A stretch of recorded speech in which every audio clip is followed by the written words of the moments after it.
Ever notice that when your AC quits, it always feels like the hottest day on the calendar? Most drivers blame low refrigerant right away, but many times the real problem is one small pressure switch controlling the compressor signal. That switch usually sits on the high or low pressure AC lines near the condenser, the accumulator, or the compressor itself. And when it goes bad, the whole system can stop delivering cold air. Today, I'll show you the top 3 signs you can't ignore: a compressor that keeps cutting in and out, a cooling fan that never shuts off, and vents that only blow warm with no compressor engagement or sudden trouble codes. Stick with me to the end. I'll give a simple 3-step checklist you can run in your garage. Let's start with the first symptom, the one you're most likely to notice the moment you hit the AC button. The compressor that won't stay on. The first big red flag is a compressor that won't stay on. You'll hear it in the cabin when cold air suddenly fades to warm, then comes back a few moments later. That back and forth isn't random. It's the compressor clutch snapping in and out because the pressure switch is cutting the signal. Here's the kicker. The switch is designed to guard the system. It checks refrigerant pressure before letting the compressor run. If it gets a bad reading, it shuts the clutch down to protect the pump. But when the switch itself fails, the clutch gets scrambled orders. That creates rapid cycling constant clicks instead of steady operation. Picture a light switch with burned contacts. The bulb flickers, not because it's bad, but because the switch can't send a clean signal. Under your hood, the pressure switch does the same thing. The compressor clutch follows those false commands, and you pay the price with uneven cooling. You'll usually hear this. Pop the hood, stand near the passenger side, and hit the AC at max. A sharp metallic click every few seconds means the clutch is engaging and dropping out on a loop. In a healthy setup, the cycle is much slower and more consistent. Do one more check for confidence. Touch the low side refrigerant line while the AC is running. That line should get noticeably cold if refrigerant is circulating. If it does, but the compressor is still clicking constantly, the problem likely isn't low refrigerant, it's the switch causing the clutch to stutter. This isn't harmless. Every unnecessary on-off cycle hammers the compressor and clutch. The bearings heat up, the faceplate wears, and the electrical contacts take extra load. Technicians see this pattern all the time. It's one of the most common ways a bad pressure switch announces itself in the shop. And here's where it hits your wallet. A new pressure switch is cheap. A compressor replacement? That's one of the priciest jobs on the AC system. Ignore the rapid cycling long enough, and that's where you'll end up. So when you hear that fast click, don't brush it off as just how AC works. It isn't. That's your first and most obvious clue that the pressure switch is failing. Next up, if the switch glitches harder, it stops being just a cold air problem. It can actually kick another part of the system into overdrive. And that one runs even when you're not paying attention. The fan that never sleeps. Symptom 2, the cooling fan that never stops. This one points straight at the high pressure switch on your AC system.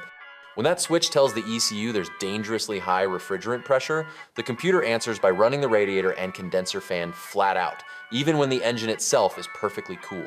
Here's how it's supposed to work. The high side switch monitors refrigerant pressure to prevent damage.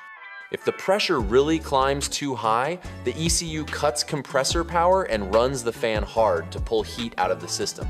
But when the switch fails, it can stick in the high pressure warning state. The ECU thinks the refrigerant is on the verge of boiling over, so it locks the fan on full blast, whether you need it or not.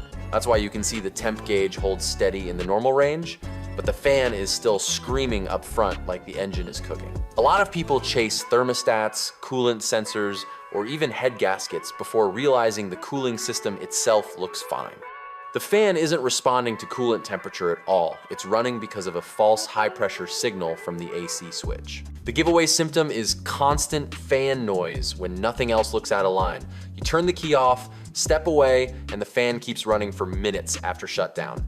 Or you cold start the car on a cool morning with the AC off and the fan roars immediately instead of sitting quiet until the engine warms. In both cases, the ECU is listening to bad data from the high pressure switch and reacting as if there's an AC emergency. And that's not just annoying. A fan forced to run nonstop wears out fast.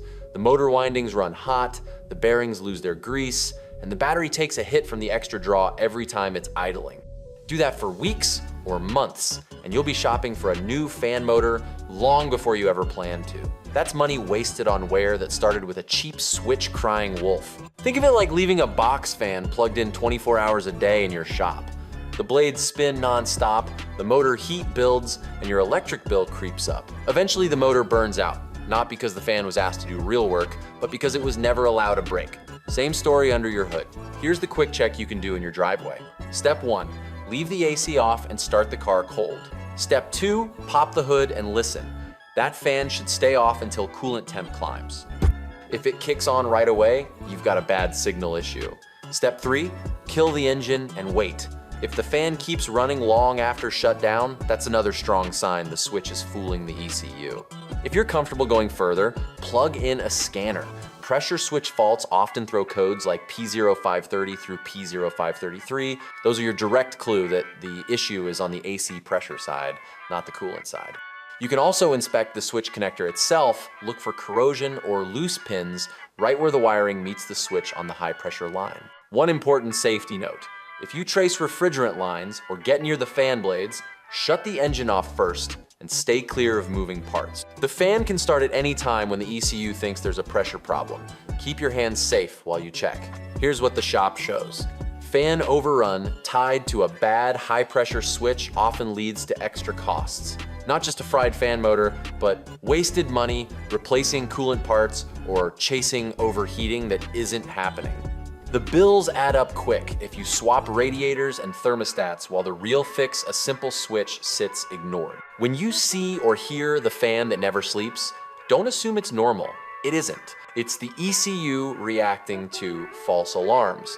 And that same little sensor can stall your cooling comfort and drain your electrical system at the same time. So here's where it all comes together. Catching a bad pressure switch early is the difference between a cheap fix and major AC repairs. Don't guess, run 3 quick checks in your own garage. Step 1, with the AC on, listen under the hood for rapid compressor clicks every few seconds that's cycling from a bad signal. Step 2, cold start the car with the AC off. If the fan blasts right away, the high side switch is stuck. Step 3, scan for codes P0530 or P0533 or inspect the connector for corrosion. If you're able, confirm voltage or continuity before replacing. A new switch usually costs $20 to $100, and a typical shop job runs about $70 to $300, far less than replacing a clutch, compressor, or fan motor. Many cars have check valves, so removing the switch won't always dump refrigerant, but confirm for your model. When in doubt, have a shop evacuate the system first. If your 3 checks all point to the switch but you're unsure, a local parts store or shop can confirm in minutes before you buy. Check these 3 things. First, you'll save time and money. Subscribe for practical how-tos and tool-first tutorials you can use this weekend.